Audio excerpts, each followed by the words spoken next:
From the Historyogi podcast, this is Dave. Long before Pink Dot and the repeal of Section 377A, Singapore had a colourful queer history of recreation, repression, and resistance during the 20th century. Today, we speak to Roy Tan, a veteran activist and archivist who founded the Singapore LGBT Encyclopedia Wiki. We discuss the history of activism, AIDS, gay bars, entrapment operations, media portrayals, and early advances in transgender rights. Please note that this episode contains mentions of suicide and historical terms that may be offensive now. Thanks very much, Roy, for joining us today. To start off, what gave you the inspiration to set up the Singapore LGBT Encyclopedia Wiki?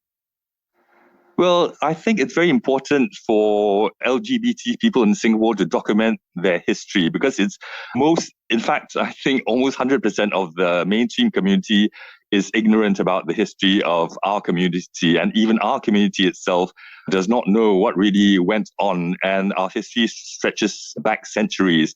I think it's important to have a sense of direction, where we came from and where we're going to. That's why. And it's also the story of my life, because when I was growing up as a teenager, I felt very isolated and alone. I didn't know that there were other people like me in Singapore. I thought I was the only person who had these feelings, the same-sex attraction for others. I thought I was the only gay person in Singapore. So I felt very alone, and there was an absolute absence of information about where I could find other people like me. And it's my life journey, my seeking out information that comes in dribs and drabs from the media, from the press, and from things you hear, that there are other people like me and where to look for them. And as I embarked on this journey, I thought it's very important to document this process for the sake of other people who are also traversing the same path as I was. And so I found that my life story parallels the story of the development of the LGBT community in Singapore. And so I knew that this information would be very helpful to everyone who felt like me, alone, lost and isolated, to be able to find a greater sense of community and to plot our history and to chart where we're going from and to fight for our rights so that we have equal rights that every other Singaporean takes for granted and which we do not have at the moment. How did you gather the materials such as newspaper articles and photos for the wiki? Well, as I was growing up as a teenager, I couldn't find any information about homosexuals or LGBT people in Singapore. So as I was reading the newspapers every day, and the main newspapers at the time when I was a teenager was the Straits Times, and a tabloid called The New Nation. And that was even before the new paper came up. So whenever an article appeared in the Straits Times which just mentioned an inkling of there being like boys being attracted to each other, my ears would suddenly prick up and I would think, oh, perhaps this is a lead for me to find out where I could go to meet other people like me. So by and by, as I read the papers every day, I would just focus my attention on these articles that caught my eye and really read through them with a fine-tooth comb and to see whether there are any clues. So I collected these articles, but the disadvantage about newsprint is that they grow old with age and then attacked by silverfish and fungal infections and all that.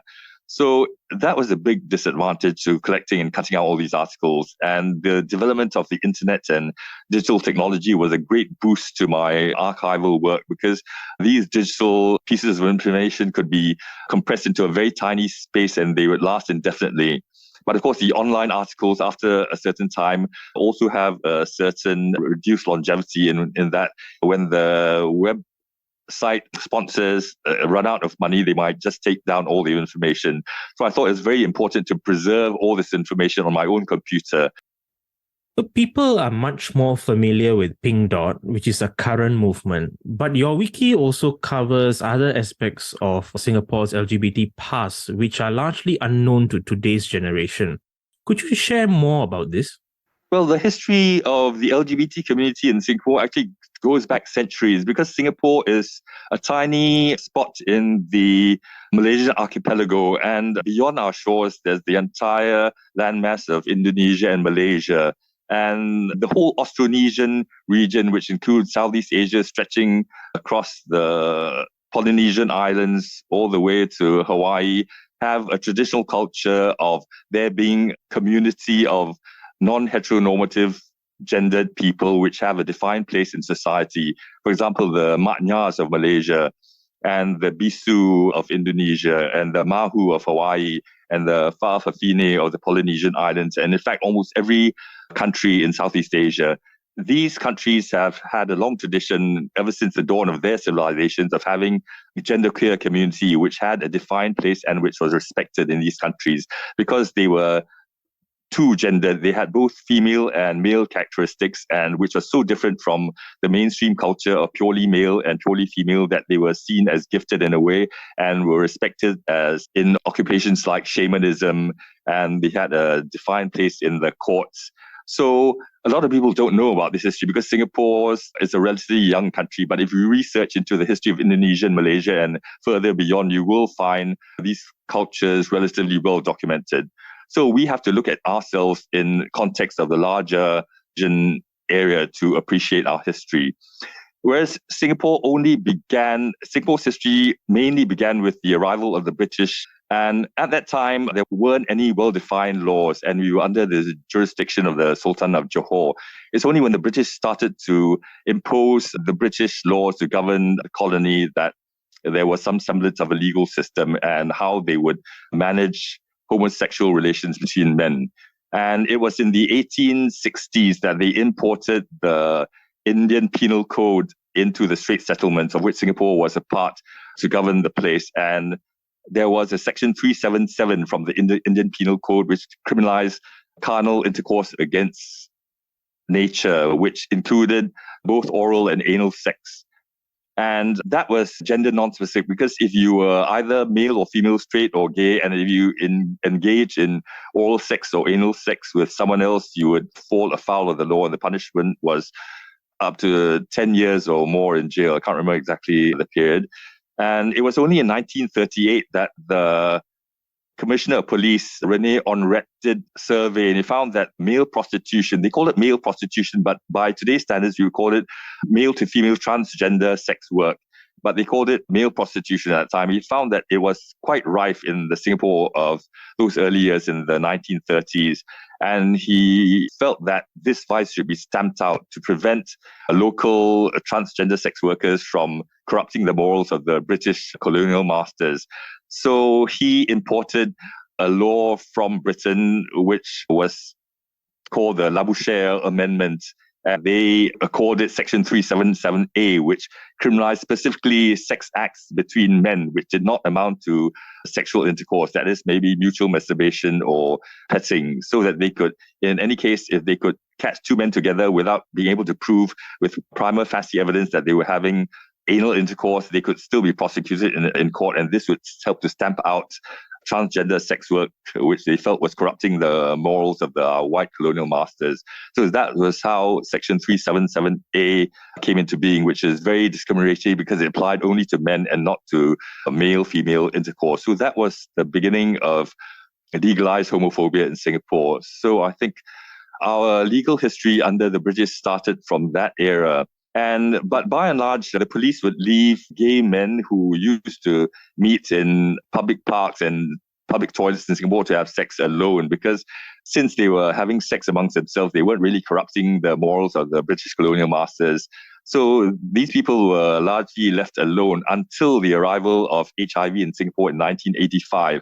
And that sparked a huge panic amongst the whole population of Singapore, because our leaders at the time we had gained independence, the PAP, thought that because our Asian values, this was a Western phenomenon. It only could occur in the Western America. That's where it started in America. And they thought that because of our Asian values, we don't have homosexuality here, and AIDS could never come into Singapore. But the minute AIDS arrived in Singapore and affected 3 men who were actually transgender sex workers, there was a panic. And so that blew away the myth that Asians could not be affected by HIV. And so there was a huge backlash against the gay community, with the police and the CID issuing warning letters to the managers of gay establishments, bars and discos, that they are not to allow males to dance for each other and to discriminate against the entry of gay patrons and all that.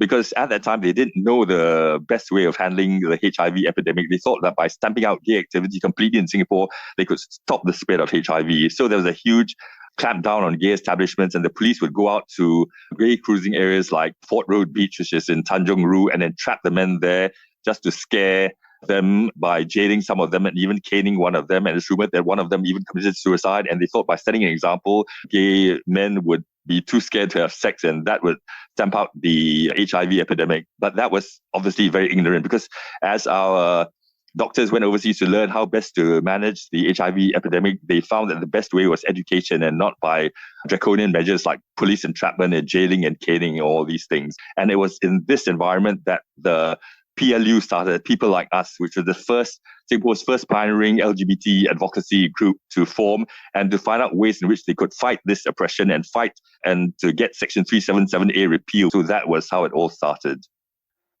There are now many bars catering to the LGBT community in Singapore, but back in the 1980s and 1990s, gay and trans people were often banned from night spots and there were many police raids. In fact, the Rascals incident in 1993 was a historic moment. Could you explain the significance of this incident? To explain the Rascals incident, we have to go back a bit into history about how gay bars started in Singapore. Because even before HIV arrived in Singapore, there were gay bars already flourishing. In fact, the first one was a gay disco, which started in Punggol at a remote area where they had seafood restaurants. Because if you were to start a gay bar in the town area, and if a conservative person sees like men dancing with men, they will definitely complain to the police, and the police would come and visit the proprietors of these establishments to tell the clientele not to let men dance with each other or hold hands or kiss. So this was even before HIV arrived in Singapore. So to be able to have a place where gay men could socialize, it had to be far away from the city area and on a weekend, especially on a Sunday night where there were very few straight people. So the very first one to try that concept out was a seafood restaurant in Punggol on Sunday night where there were very few customers and they wanted to boost business. So they made it a gay night and a gay disco where gay men could dance with each other. And since it was far away from the city area, there were very few complaints and it could go on every Sunday with much hassle from the authorities. But even before that, there were a few bars known by only to a select few where gay men could meet, but these were very small areas and they were very discreet so that not many of the public knew about it. But since the success of the Punggol seafood restaurant with their Sunday night discos, there were others like the Hangar in Upper East Coast Road, where they also allowed men to dance with each other, and by it attracted a larger clientele of gay men on Sunday nights, dancing to hits like A Beautiful Sunday by Daniel Boone, which if you listen to today is a very offbeat song, but at that time was a huge hit. And because it was so far away from the city area, there weren't many complaints, and it was a sort of complex of bungalows catering to former military personnel from the New Zealand and the British Armed Forces, and they used to convert it into a disco. So that the Hangar in Upper East Coast Road was also one of the first discos in Singapore because it was away from the city area. But by and by, the proprietors got more and more daring as the police were sort of closing one eye towards them, and they started opening nearer and nearer towards the city area. And the next one was in Mamota Disco in Kallang Leisure Dome. And the police didn't bother them. It was packed to the brim on Sunday nights, which were gay nights, about more than 200 men, and they even had Mr. Mamota contests. And after that, they opened Niche in Far East Plaza, and they had Vincent's Lounge in Lucky Plaza. So by and by, as the police relaxed their vigilance over these activities, more and more gay bars and discos sprung up. It was only after HIV arrived in Singapore that the police started to clamp down on these. But when the AIDS Task Force and the Advisory Community Against HIV were formed, and they learned better ways of managing the HIV epidemic rather than clamping down, the police even gradually relaxed their raids on these establishments and more bars were allowed to flourish. But before that happened, there was a particular incident during the part where they were continuing their raids at the Rascals Disco, which was located in Pan Pacific Hotel in the Marina area, located on the ground floor. And it was a gay night, and the gay men were there happily dancing to themselves. And suddenly, all the lights were switched on, and a bunch of policemen came in and shouted at them, "You better shut up or I'll knock your heads off," or something like that. And they were so appalled at the rudeness of these plainclothes policemen. And amongst one of these people who was there was Wilson, I think. I think Wilson, who was a gay lawyer. And he was just fresh out of university and he studied law. And he could recall that there was no such law in the statute books that said that the police could come and arrest you for not having your IC and casting you off to the police station. So, the lawyer's name is Wilfred Ong. Sorry, Wilfred Ong, not Wilson. Wilfred Ong, sorry. Yeah, quite close. So he got together with members of PLU and they managed to rustle up a bunch of 21 people, and he wrote a letter to the head of the Beach Road Police Station, which was a huge police station in charge of that whole area, saying that complaint against that incident and said that the police had no right to be so rude and to do that because it was not in the law books that gave them the power to do that. So, and they were also surprised when the police chief wrote a letter of reply to apologize for the fact that his officers were so rude. And this was the first time in Singapore's history that the police actually apologized to gay people who were doing something. So a lot of veteran activists thought that this was Singapore's Stonewall moment. It parallels the Stonewall incident in New York, in which the transgender and gay men rioted against police oppression at the Stonewall in New York. So this was our Stonewall moment, and it was a defining moment in Singapore's LGBT rights history.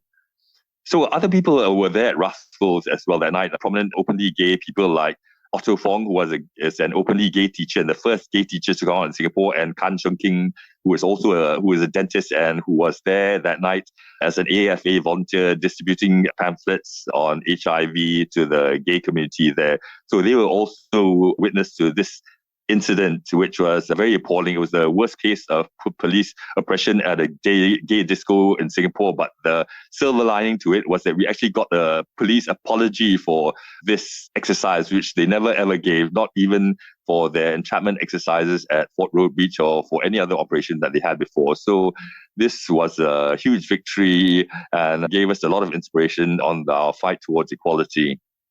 Yeah, earlier you mentioned about you described the entrapment operation. So how did entrapment operations end in Singapore? Well, entrapment operations started to set an example to gay people not to go cruising and not to have sex in a vain hope that they will stop having sex to stop the HIV epidemic. And at first, the people who were caught and hauled up to court were quite obedient and they accepted their prison sentences and their caning. But there was one man who, Tan Boon Hock, I think his name was, who actually appealed against his sentence.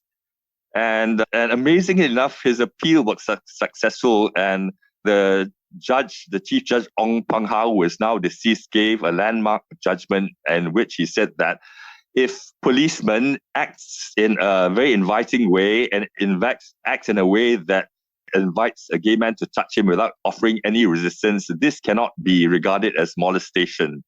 So he won his appeal, and so that landmark judgment put a stop to entrapment operations, because the police cannot entrap you now, because if you act in a way that encourages people to touch you, it is not molestation. It is like mutually consensual sex, which does not merit such a high penalty and which does not merit caning. So after that landmark judgment, entrapment operations stopped until 2010, in which there was another entrapment operation at Jalan Kubur, a place which was frequented by South Asian foreign workers, because I think maybe the public complained that they were cruising in Jalan Kubur and police mounted another operation there. But between 1992, where Ong Pang Hao made this landmark judgment, in 2010, there were no more cases of police entrapment at cruising grounds like Hong Lim Park and Fort Road Beach and the back alleys of Boat Quay, which were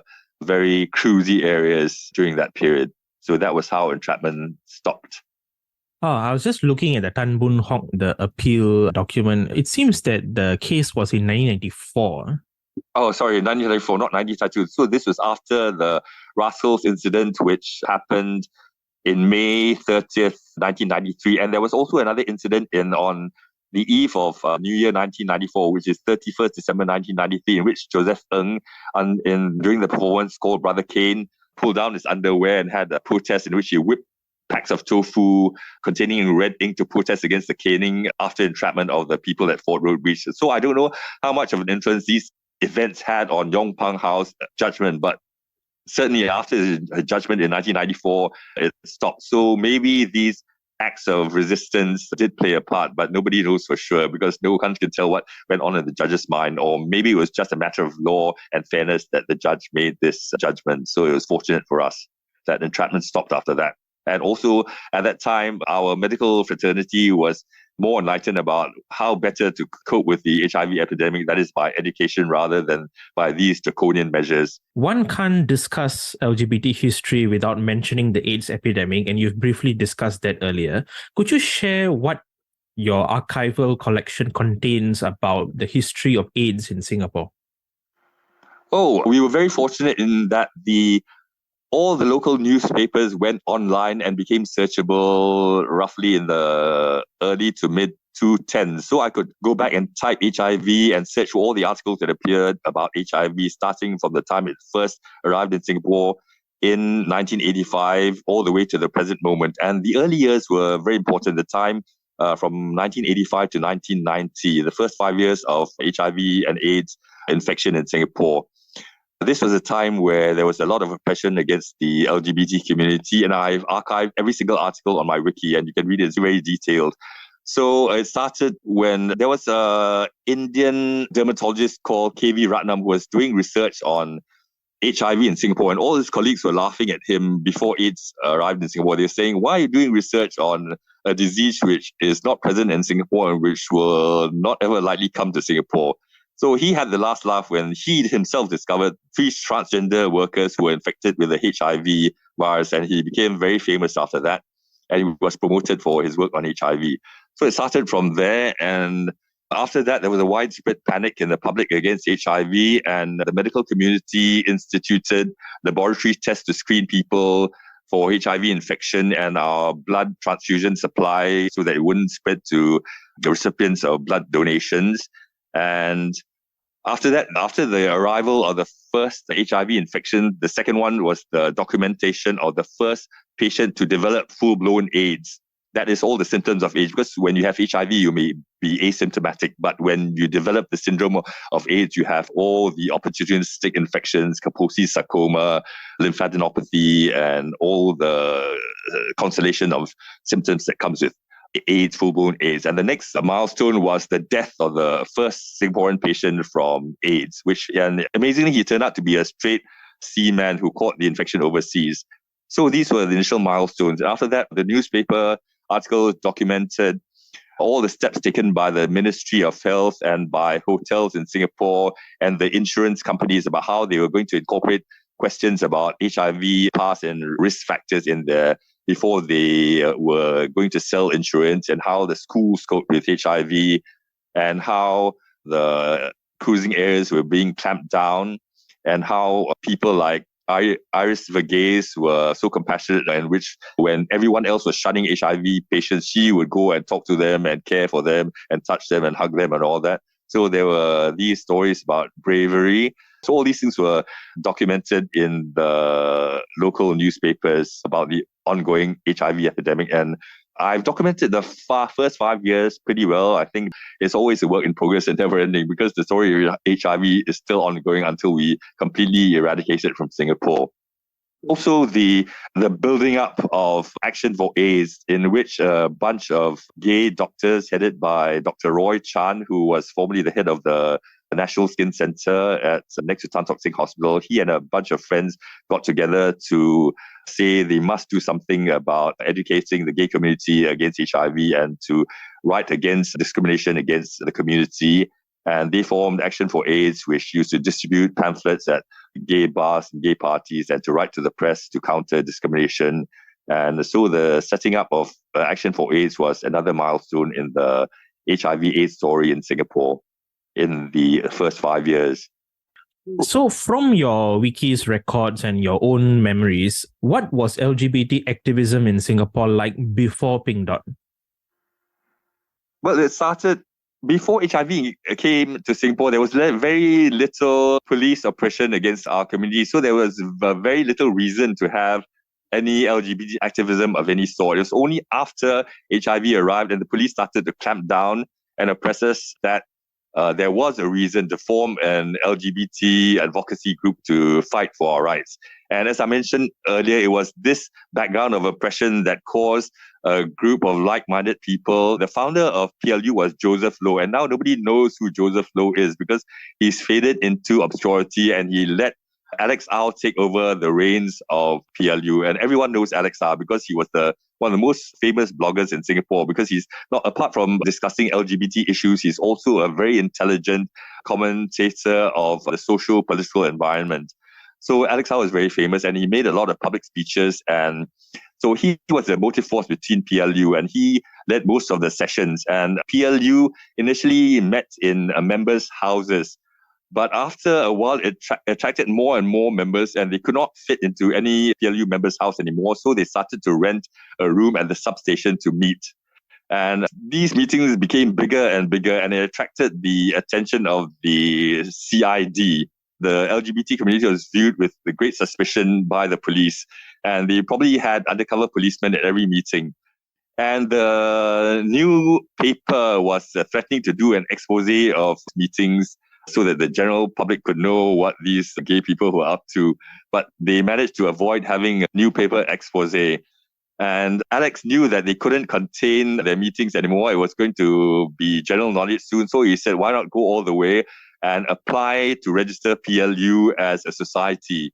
So they tried 2 times, and both times they were rejected. The first time, no reason. Actually, the registrar of societies does not need to give you any reason why they're going to reject your application for a society. But because they pressed them so much for a reason, in the end, they came up with the reason that it's against the public interest, which is the normal catch-all reason for anything that they don't approve of. So they applied twice, and these 2 rejections were very well publicized in the Straits Times. And that was how PLU came into the consciousness of the mainstream community. And Alex Au was such a prominent LGBT activist, and he was very creative in ways to engage the press and talk to members of the press. Whenever there was any gay issue, they would always approach Alex Au for his comment. So that was how PLU came into prominence, and Alex went all the way to set up Signal, where we could discuss online our strategy. And in 2005, when the new Prime Minister Lee Hsien Loong came into power, he said that henceforth no police permit would be required for any talk held indoors. So before that, when PLU used to apply to hold an indoor talk, it would always be rejected by the police on the grounds that it's against the public interest. So it was only after Lee Hsien Loong made the pronouncement that henceforth no police permit would be required for indoor talks that Alex Au and PLU organized Indignation, the first series of month-long talks of intellectual topics regarding the LGBT community, to contrast it against the party-like atmosphere of all the previous gay events like the Fridays Nation parties, which were attended by thousands of gay men at Sentosa. So Indignation was conceived as a very intellectual, very philosophical way, a very quiet way of discussing gay issues, which would not gel with the mainstream misconceptions that gay men were just party animals and hedonistic people. So Indignation was also a milestone in the development of PLU and gay rights in Singapore. And it was during these Indignation discussions from 2005 to 2009 that the idea cropped up, why not have an outdoor event?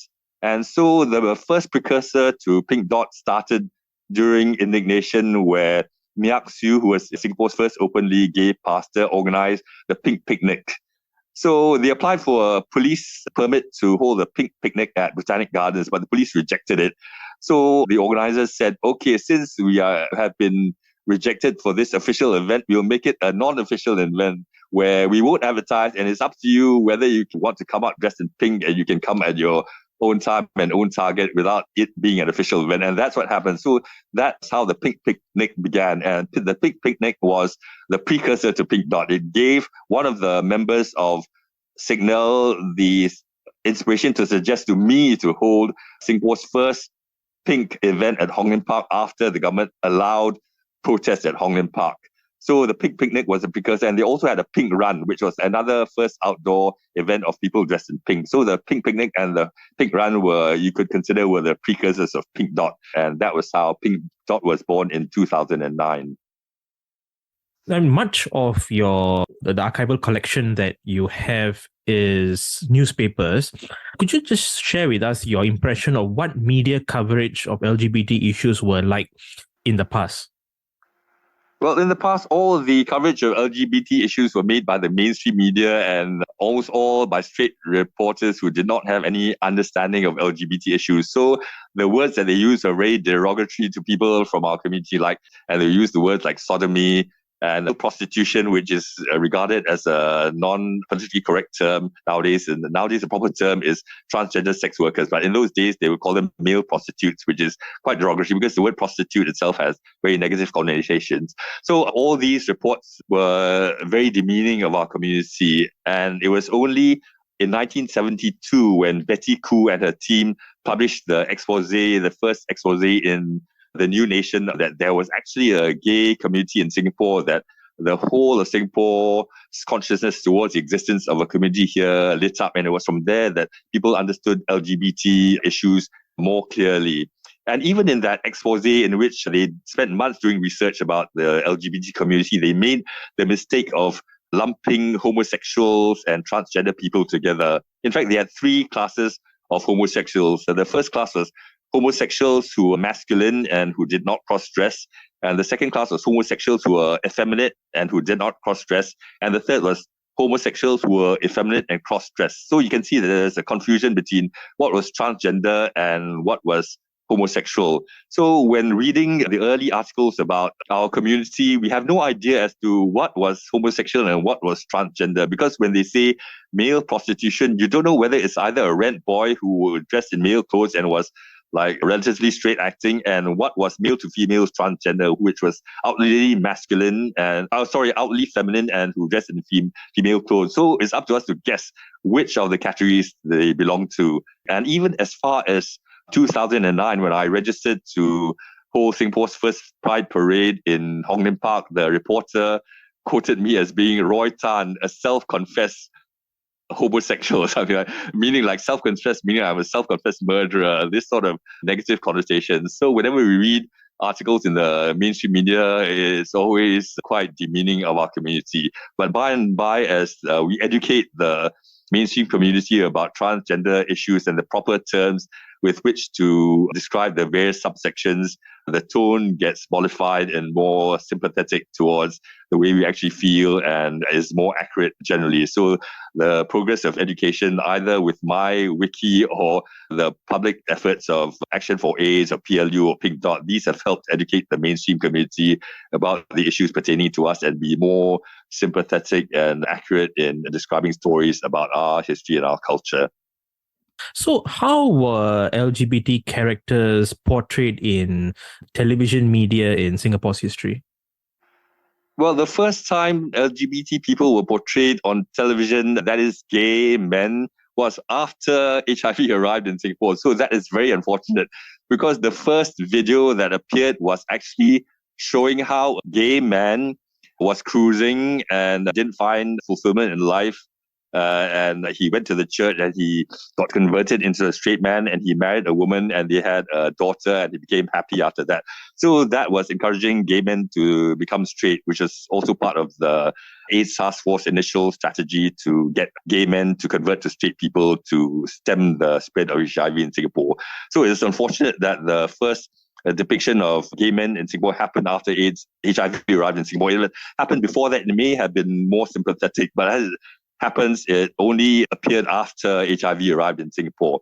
And it was only when Goh Chok Tong in 2003 announced in Time magazine that henceforth openly gay civil servants would be employed by the civil service that the media changed its tone in the portrayal of gay and lesbian people on television. And specifically, there was a Chinese show in which the reporters went to a hawker center to interview people about their views on homosexuality, and a lot of them were negative, and they even had a gay man daring enough to come on TV and speak to the host and tell about his travails in life and his sadness at being a gay man, and to get sympathy with the audience. It was Goh Chok Tong's pronouncement that made the media change their portrayal of gay people. And also Surya, I think the Malay channel, had a very sympathetic portrayal of a Malay gay man and a lesbian talking about their lives. And it was very non-judgmental. It wasn't positive or negative,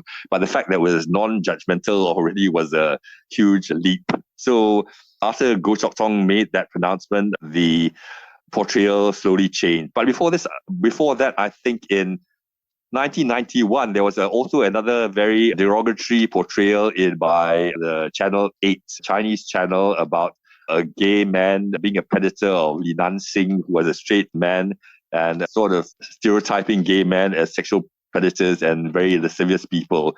So those were the two, the church video and the Chinese SBC video, before their tone change in 2000, after 2003. But still then, the Code of Conduct of the Singapore Broadcasting Act says that you cannot promote LGBT lifestyle. Even mentioning LGBT is regarded as promoting. So you cannot even actually mention it. And one station was fined when they aired a segment in which Ellen DeGeneres was talking about her wife, and they got fined for showing that episode, even though it was about a foreigner and not about a Singaporean.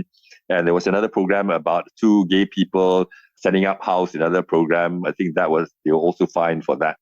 But apart from these incidents, generally, I think things are improving for the better because of our political leaders making these landmark pronouncements, which soften the authorities' approach to the LGBT community. And it has become more LGBT friendly as the years go by, thanks to the efforts of groups like PL and people in general coming out and making it known to their friends and families that they are gay. Another lesser known historical fact is that transgender issues, usually referred to as transsexual in archival materials, were prominently discussed in Singapore as early as the 1970s. Could you share what were some of the changes that happened? Well, the first story which caught the public attention was Professor Ratnam's sex change operation of a transgender woman called Shona. And there was a lot of discrimination against transgender people at that time. So he was encouraged to keep the operation quiet. But then there was so much interest that when he got home after the operation, his telephone was buzzing with calls from the press asking him about the operation. So and what year was this? This was 1971. This was 1 year before the Betty Khoo's expose in the New Nation of the LGBT community in Singapore. So this was a story which was supposed to be kept quiet so that the public wouldn't be so agitated about it, but it's actually reported at length in a detailed article in 1971. And that was before sex change operations became legal in Singapore. But because Professor Ratnam had such a good rapport with his patients, and he felt so sorry for them, and he really felt the angst and the sadness they had in their lives. He wanted to try their best to help them. So he was the one who had very good contacts with our politicians. And so he was working behind the scenes to give talks to the public and to talk secretly behind closed doors with the politicians to get them to change the law to enable post-operative transgender people to change the sex stated on their ICs, which was very revolutionary at that point. Singapore was very advanced when they took this step, even more advanced than places like Canada, which is now a beacon of LGBT rights. And we were even ahead of them.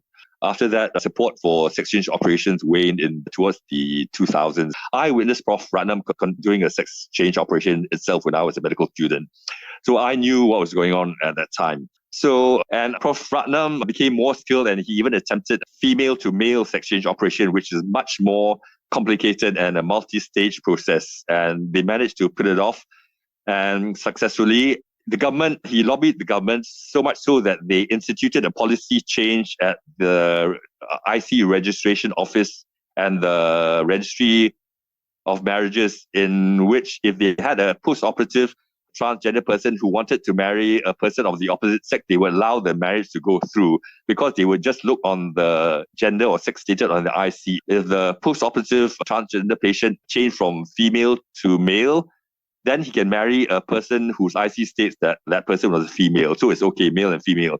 But there was a landmark case in 1991, I think, in which a female called Lim Ming married a post-operative trans man called Eric Hyok.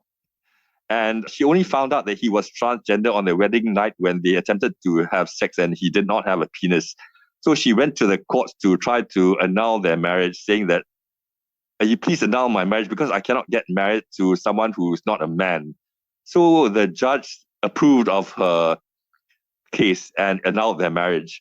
So this was a very big problem because if a trans woman were to marry a man, the man can annul their marriage because the courts recognize only the gender that you are at birth, not the gender stated on your IC.